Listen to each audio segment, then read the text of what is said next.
Contract marriage ഭാഗം 35 written by rose. കഥ എല്ലാവർക്കും ഇഷ്ടപ്പെടുന്നുണ്ടെന്ന് കരുതുന്നു. സ്റ്റോറി കേൾക്കുന്നവർ കമൻ്റ് ഇടണം. ഞാൻ എല്ലാവരുടെയും കമൻ്റ് വായിക്കുന്നുണ്ട്. ഫ്ലാറ്റിലെത്തിയതും രാത്രിയായിരുന്നു. പുറത്തുനിന്ന് ഭക്ഷണം കഴിക്കാമെന്ന് ശിവൻ പറഞ്ഞെങ്കിലും ഭദ്ര അതിന് താല്പര്യം കാണിച്ചില്ല. അവൾക്ക് എത്രയും വേഗം ഫ്ലാറ്റിലെത്തിയൊന്ന് കുളിച്ചാൽ മതിയെന്നേ ഉണ്ടായിരുന്നുള്ളൂ. പുറമേ ഒന്നുമില്ലെന്ന പോലെ പെരുമാറുമ്പോഴും മനസ്സിൽ കഴിഞ്ഞു പോയ കുറച്ച് മണിക്കൂറുകളുണ്ട്. താൻ അനുഭവിച്ച മാനസിക സംഘർഷങ്ങളുടെ വേദന ഇപ്പോഴുമുണ്ട്. ശിവൻ വന്നില്ലായിരുന്നെങ്കിൽ അയാൾ തന്നെ ഒന്നേ കൊന്നേനെ. അവൾക്ക് എബിൻ്റെ മുഖം ആലോചിക്കുമ്പോൾ തന്നെ പേടി തോന്നി. അയാൾക്ക് ഭാര്യയും അമ്മച്ചിയുമൊക്കെ ഉണ്ടായിരുന്നിട്ടും എങ്ങനെയാണ് മറ്റൊരു പെണ്ണിനെ ഉപദ്രവിക്കാൻ കഴിയുന്നത്? അതും അയാളുടെ ഭാര്യ പ്രഗ്നൻ്റ് ആണെന്നല്ലേ പറഞ്ഞത്. എന്നിട്ട് അതിനൊരു ഉത്തരമേ ഉള്ളൂ ഭദ്രേ, അവൻ്റെ സാഹചര്യം. ഭദ്ര ശിവൻ പറയുന്നത് കേട്ട് ഞെട്ടലോടെ അവനെ നോക്കി. ശിവേട്ട, അവൻ എങ്ങനെ തൻ്റെ മനസ്സിലുള്ളത് അറിഞ്ഞു എന്നുള്ളതായിരുന്നു അവളുടെ നോട്ടത്തിൻ്റെ അർത്ഥം. എനിക്കിപ്പോൾ നിൻ്റെ മനസ്സറിയാം ഭദ്രേ. മനസ്സ് മാത്രമല്ല, നിൻ്റെ മനസ്സിലുള്ളത് എന്താണെന്നും. അവൻ പറയുന്നത് കേട്ടവളിൽ പുച്ഛം നിറഞ്ഞു. നിങ്ങൾക്കൊരു ചുക്കും അറിയില്ല. എനിക്കിങ്ങനെയൊക്കെ വരാൻ നിങ്ങൾ ഒരാളാണ് കാരണം. അവളിൽ വല്ലാത്ത ദേഷ്യം നിറഞ്ഞു. അവളുടെ വാക്കുകൾ കേട്ടവൻ അവളെ തന്നെ നോക്കി. നിങ്ങളുടെ ഉണ്ടക്കണ്ണും കൊണ്ടെന്നെ ഇങ്ങനെ നോക്കരുത്. അല്ലേ തള്ളേ, എനിക്കാകെ വിറഞ്ഞു കയറിയിരിക്കുമോ. അതിനിടയ്ക്കാണ് ഞാൻ എന്ത് ചെയ്തെന്നാ? നിൻ്റെ ആ ഫ്രണ്ട് അർജുൻ, അവനും എന്നെ കാണുമ്പോൾ വല്ലാത്ത ചൊറിച്ചിലാണ്. എനിക്കതിന് മറുപടി കൊടുക്കാൻ അറിയാഞ്ഞിട്ടല്ല, പിന്നെ ഞാനങ്ങ് വേണ്ടെന്ന് വെക്കുന്നതാണ്. അല്ലെങ്കിൽ നിങ്ങൾ എന്ത് ചെയ്യും? നിങ്ങളെപ്പോലെ അവനത്ര വലിയ കാശുകാരനൊന്നുമല്ലെങ്കിലും എനിക്ക് എന്തെങ്കിലും പറ്റിയാൽ അവൻ അടങ്ങിയിരിക്കില്ല. അതിന് കാരണക്കാരൻ നിങ്ങളാണെങ്കിൽ പോലും. ഓഹോ, വന്ന് എൻ്റെ മേലെയായോ? കൊള്ളാലോ നീയൊക്കെ. അവനിൽ ഞൊടിയിടയിൽ വല്ലാത്ത ദേഷ്യം നിറഞ്ഞു. അവൾ അർജുനെ സപ്പോർട്ട് ചെയ്ത് സംസാരിച്ചത് ആയിരുന്നു അവൻ്റെ ദേഷ്യത്തിന് കൂടുതൽ കാരണമെന്ന് പറയാം. ഭദ്ര അവനെ തുറച്ചു നോക്കിയതല്ലാതെ ഒന്നും മിണ്ടിയില്ല.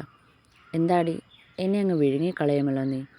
നിങ്ങളോട് എനിക്കൊന്നും പറയാനില്ല. കുറച്ച് സമാധാനം തരുന്നുണ്ടോ? അങ്ങനെ അങ്ങ് പോയാൽ എങ്ങനെയാ? തിരിഞ്ഞു നടക്കാൻ ഒരുങ്ങിയവളുടെ കയ്യിൽ പിടിച്ച് വലിച്ചു നിർത്തിയവൻ. വിടുന്നുണ്ടോ എന്നെ? ഇല്ലെങ്കിൽ നീ എന്നാ ചെയ്യും? ഇങ്ങാരെ ഞാൻ അവൻ്റെ കൈ വിടുവിക്കാൻ നോക്കിയതും അവൻ കൂടുതൽ ബലത്തിൽ പിടിച്ചു. എന്നെ അങ്ങോട്ട് കൊല്ലു നിങ്ങൾ. വല്ലവനും കൊല്ലാനിട്ട് കൊടുത്തതല്ലേ നിങ്ങളെന്നെ? അവളുടെ കണ്ണുകൾ നിറഞ്ഞു. സങ്കടം കൊണ്ട് നെഞ്ചു വിങ്ങുന്നുണ്ട്.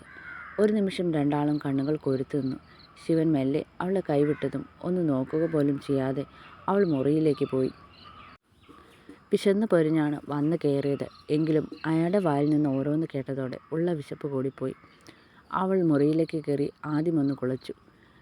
മനസ്സിലേക്ക് ഇരച്ചു വരുന്നത് എബിൻ എന്ന ചെകുത്താന മുഖമാണ്. വല്ലാത്ത വെറുപ്പ് തോന്നി അവൾക്ക്. ഇനി ഒരിക്കലും അവൻ്റെ മുഖം പോലും കാണേണ്ടി വരരുത്. അത്രയ്ക്ക് വെറുപ്പാണ് അയാളോട്. അവൾ മനസ്സിൽ പറഞ്ഞുകൊണ്ട് കുളി കഴിഞ്ഞ് റൂമിന് പുറത്തേക്കിറങ്ങി. നിന്നെ വിളിക്കാൻ വന്നതാ ഞാൻ. ഭദ്ര മുറിയിലേക്ക് വന്നതും ശിവൻ അകത്തേക്ക് കയറി വന്നതും ഒരുമിച്ചായിരുന്നു. എന്താ? അല്ല, കഴിക്കണ്ടേ? കുറച്ചു മുന്നേ നടന്നതൊക്കെ ഒരു നിമിഷം മറന്ന പോലെയുള്ള അവൻ്റെ സംസാരം കേട്ട് അവൾക്ക് അവനോടൊന്നും മിണ്ടാൻ പോലും തോന്നിയില്ല. വാ കഴിക്കാം. എനിക്ക് വേണ്ട. അങ്ങനെ പറഞ്ഞാൽ എങ്ങനെയാ? എന്തെങ്കിലും കഴിക്കണ്ടേ? വാ, ഞാൻ എടുത്തു വെക്കാം. അവൻ്റെ സൗമ്യമായ സംസാരം അവളെ ചൊടിപ്പിച്ചെങ്കിലും ഒരു വഴക്ക് വേണ്ടെന്ന് കരുതി അവൾ മൂളിക്കൊണ്ട് അവന് പിന്നാലെ ചെന്നു. അവനൊപ്പം കഴിക്കാനിരിക്കുമ്പോഴും അവളുടെ മനസ്സിൽ അവനോട് മനസ്സുകൊണ്ടൊരു അകൽച്ച തോന്നി. ഈ നിമിഷം വരെ അവനൊന്നും തന്നോട് ചോദിച്ചിട്ടില്ല. ഇതിനു പിന്നിൽ ആരാണെന്ന് അവനറിയാം. മനഃപൂർവ്വം അതെല്ലാം മറയ്ക്കുന്നത് പോലെ. അതെ, അതങ്ങനെ തന്നെയാണ്. സ്വന്തം കുടുംബത്തിലെ ആളുകളെ നോവിക്കാൻ അവനും ആഗ്രഹിക്കുന്നില്ലെന്നല്ലേ അതിനർത്ഥം? അതെ, അത് തന്നെയാണ് കാരണം. അതിനിടയ്ക്ക് തൻ്റെ ജീവന് എന്ത് വിലയുണ്ട്? ഒരു വിലയുമില്ല. അവൾക്ക് അവളോട് തന്നെ പുച്ഛം തോന്നിപ്പോയി. ഇപ്പോഴും മനസ്സിൽ അവനോട് തനിക്ക് സ്നേഹമാണ്. പക്ഷേ ആ സ്നേഹം അതൊരു വേദനയാണ്. ഒരിക്കലും തിരികെ കിട്ടില്ലെന്നറിഞ്ഞുകൊണ്ട് എന്തിനോ വേണ്ടി ഒരു വറ്റ് പോലും ഇറക്കാൻ കഴിയുന്നില്ലെങ്കിലും എങ്ങനെയൊക്കെയോ കഴിച്ചിറക്കിയവൾ. ഇന്ന് ഫയൽ നോക്കാൻ സമയം കിട്ടിയില്ല, നാളെ രാവിലെ തന്നേക്കാം. അത്രമാത്രം പറഞ്ഞവൾ കൈ കഴുകാൻ പോയതും ഉള്ളു നിറയെ അവളിൽ പരിഭവമായിരുന്നു അവനോട്. ഒന്നും പറയാതെ എല്ലാം ഉള്ളിൽ വെച്ചവൾ മൗനമായി പ്രതിഷേധിച്ചു. ദിവസങ്ങൾ അതിവേഗം നീങ്ങിക്കൊണ്ടിരുന്നു. ശിവനോട് അവൾ പഴയ അടുപ്പം കാണിക്കാൻ പോകാറില്ല ഇപ്പോൾ. അവനെ പൂർണ്ണമായും ഒഴിവാക്കി. എന്തെങ്കിലും ഉണ്ടെങ്കിൽ മാത്രം സംസാരിക്കും. അവൻ കൊടുക്കുന്ന ജോലികൾ കൃത്യമായി ചെയ്യും. അതിൽ കൂടുതൽ അവനോട് ഒന്നും ചോദിക്കാനോ പറയാനോ അവൾ പോകാറില്ലിപ്പോൾ. ഒരു കണക്കിന് ഇങ്ങനെ ഒരു അകൽച്ച നല്ലതാണെന്ന് അവൾക്കും തോന്നി. അല്ലെങ്കിൽ കുറച്ചു നാൾ കഴിഞ്ഞ് ഇവിടുന്ന് പോകുമ്പോൾ അത് ഉൾക്കൊള്ളാൻ തനിക്ക് കഴിഞ്ഞെന്ന് വരില്ല. അവനോട് ഇപ്പോൾ തോന്നുന്ന സ്നേഹം പോലും ഉള്ളിൽ തന്നെ അടക്കി വെക്കുവാണ്. ഇപ്പോൾ എല്ലാ ദിവസവും അർജുൻ അവളെ വിളിക്കും. അതിപ്പോൾ എത്ര തിരക്കാണെങ്കിലും. അവളെ കുറച്ചു നേരത്തേക്കാണെങ്കിലും കാണാതെ പോയപ്പോൾ അത്രത്തോളം അവൻ ഭയന്നു പോയിരുന്നു. അവൾക്ക് എന്തെങ്കിലും പറ്റുന്നത് അവന് ചിന്തിക്കാൻ പോലും പറ്റുന്ന കാര്യമായിരുന്നില്ല.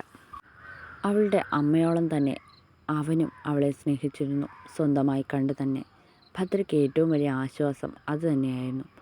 ഇത്രയൊക്കെ പ്രയാസം വന്നാലും പിടിച്ചു നിൽക്കാനുള്ള ധൈര്യം പോലും അവനൊക്കെ ഉള്ളതായിരുന്നു. നമുക്കൊന്ന് പുറത്തു പോകാം ഭദ്രേ. മറ്റന്നാൾ നമ്മൾ തിരികെ എൻ്റെ വീട്ടിലേക്ക് പോകും. അവളൊന്നും മിണ്ടിയില്ല. അത് കേട്ടതായപ്പോൾ ഭാവിക്കാതെ തിരിഞ്ഞു നടന്നു. നീ ഒന്നവിടെ നിന്നേ. എന്താ? തിരിഞ്ഞു നടക്കാനൊരുങ്ങിയവൾ അവൻ വിളിച്ചത് കേട്ട് തിരിഞ്ഞു. നീ ഞാൻ പറഞ്ഞത് കേട്ടില്ലേ? നമുക്കൊന്ന് പുറത്തു പോകാം. ഞാൻ എങ്ങോട്ടുമില്ല. എനിക്ക് കുറച്ച് ജോലിയുണ്ട് ഇവിടെ. എന്ത് ജോലി? അതിന് മാത്രം എന്ത് ജോലിയാണ് നിനക്കിവിടെ ഉള്ളത്? പറ. അവന് ദേഷ്യം വന്ന് തുടങ്ങിയിരുന്നു. അന്നത്തെ പ്രശ്നങ്ങൾക്ക് ശേഷം അവൾ തന്നോട് മിണ്ടാറില്ല. പൂർണ്ണമായും തന്നെ ഒഴിവാക്കി വിടുന്നത് പോലെ. എന്തെങ്കിലും ചോദിച്ചാൽ മാത്രം അതിന് ഉത്തരം തരുന്നതല്ലാതെ മറ്റൊന്നും അവൾ തന്നോട് ചോദിക്കാറുമില്ല.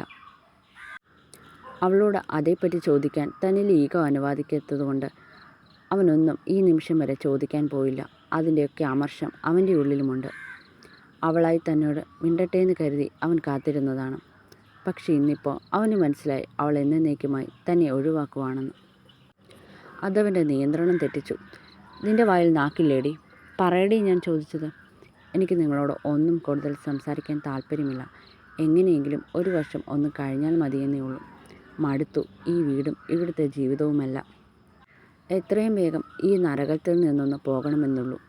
ഭദ്രൻ പറയുന്നത് കേട്ട് അവൻ്റെ മുഖം ദേഷ്യം കൊണ്ട് ചുമന്നു. മതി, നിർത്തടി.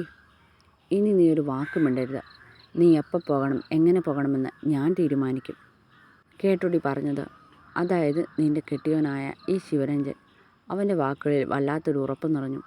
കഴുത്തിലെ ഞരമ്പൊക്കെ വലിഞ്ഞു മുറുക്കി തന്നെ നോക്കുന്നവനെ തിരികെ അവൾ പേടിയോടെ നോക്കി.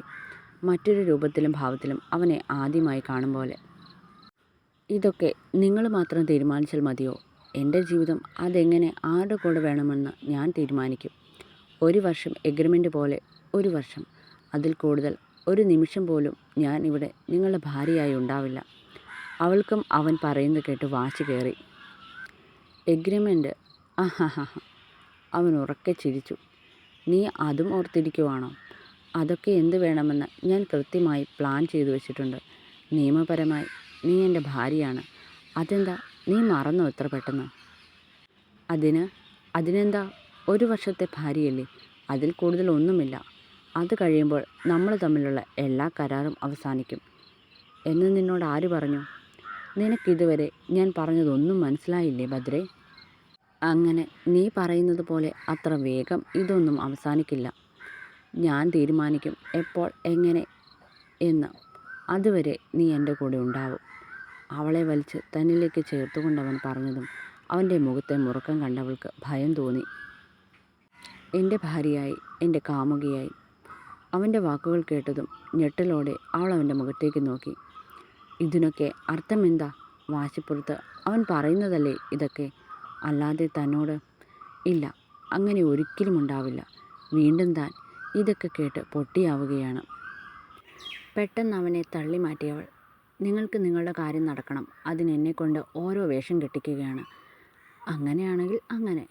അവൻ യാതൊരു കൂസലുമില്ലാതെ പറയുന്നത് കേട്ട് അവൾ അരിശത്തോടെ മുഖം വെട്ടിച്ചു. ഇത്രയ്ക്ക് സ്വാർത്ഥത പാടില്ല. എനിക്ക് ജീവനുണ്ടെങ്കിൽ ഇതൊന്നും നടക്കാനും പോകുന്നില്ല. ഞാൻ സമ്മതിക്കില്ല. നടക്കും. ഇനി കൂടുതലൊന്നും എനിക്ക് നിന്നോട് സംസാരിക്കാനില്ല. ഞാൻ പുറത്തേക്ക് പോവുക. നീ വരുന്നില്ലെങ്കിൽ വേണ്ട. നാളെ രാവിലെ പോകാനുള്ള കാര്യങ്ങളൊക്കെ ചെയ്തേക്കണം. അതിനൊരു മാറ്റവുമില്ല. പുറത്തേക്ക് പോകുന്നവനെ കണ്ട് കൈ ചുരുട്ടി തൻ്റെ ദേഷ്യം കടിച്ചമർത്തിയവൾ. പിന്നെ ഇയാൾ പറയുന്നത് പോലെ ഞാനങ്ങ് കേൾക്കാൻ പോകുമല്ലേ. എനിക്കറിയാം, എഗ്രിമെൻ്റ് കഴിയുമ്പോൾ ഡിവോഴ്സിന് കൊടുക്കാൻ. അല്ലെങ്കിൽ ഒന്നേൽ ഇയാളെ ഞാൻ സ്നേഹിച്ച് വട്ടായിപ്പോവും.